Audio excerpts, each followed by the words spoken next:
Welcome. I am Darth Vadad. Join me as I remember things I loved when I was younger and still love today. As a kid in the 1970s and 80s, I saw a lot of TV reruns. Among my favorites were science fiction series like The Twilight Zone and Battlestar Galactica, but the show I probably watched more than any other was the original Star Trek. As much as I loved those old shows, I couldn't pick and choose what to watch or when to watch it.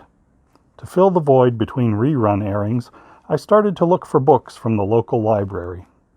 That's where I found some of the earliest Star Trek books. Bantam published a series of books, Star Trek 1 through 12, written by James Blish. Each volume contained several short story adaptations of the TV episodes.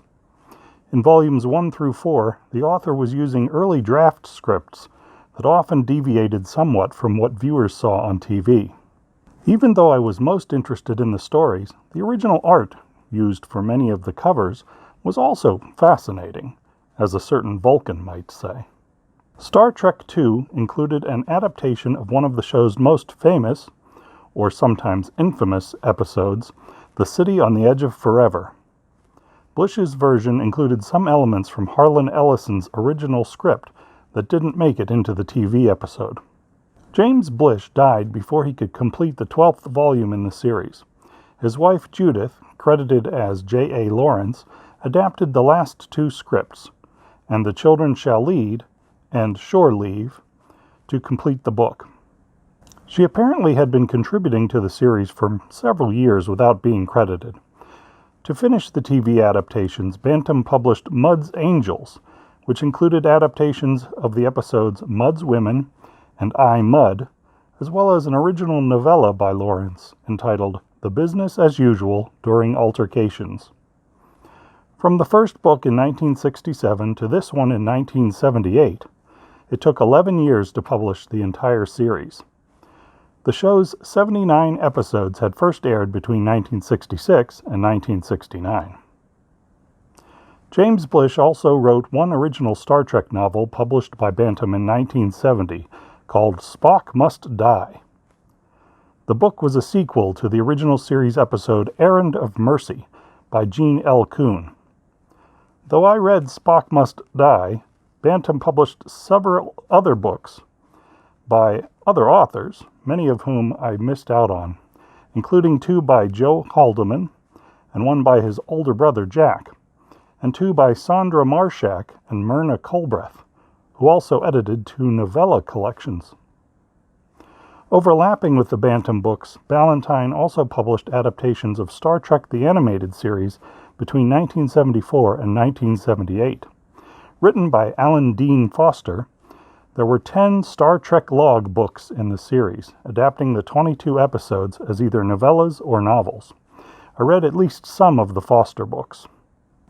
By the time I exhausted the selection of Star Trek books from my local library, I had already begun collecting novels from the Pocket Books series, starting with the novelization of Star Trek the Motion Picture, the only Trek book written by creator Gene Roddenberry.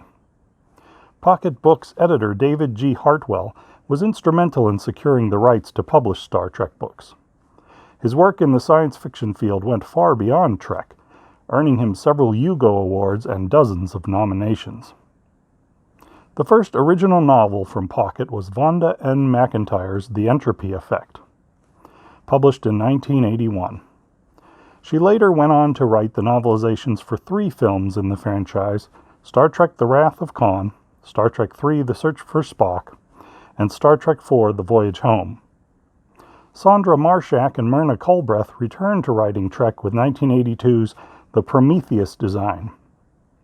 As Pocket published more and more books, many new authors got the chance to take a crack at Star Trek novels, including Diane Duane, A.C. Crispin, Greg Bear, John M. Ford, J. M. Dillard, Diane Carey, Michael Jan Friedman, Peter David, and even D.C. Fontana, who also wrote at least one script for each of the Star Trek television series through Deep Space Nine. From grade school all the way through college, I read many of these Star Trek novels. By the time the early 1990s rolled around, I had moved on from the original Trek crew to the Next Generation books.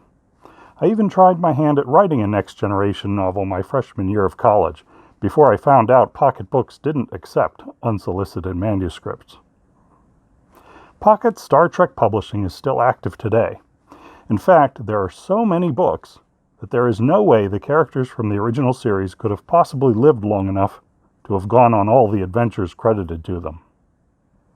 It's probably been about 25 years since I last read a Trek book, but I still have fond memories of searching for paperbacks with those beautifully illustrated covers in the drugstores and bookstores of my youth. Do you have a favorite Star Trek book? If so, go ahead and share it in the comments below. If you enjoyed this trip down memory lane, tap the like button and subscribe for more Darth Vadad videos, or consider joining my Patreon page at www.patreon.com/DarthVadad. Thanks for watching, and have a great day.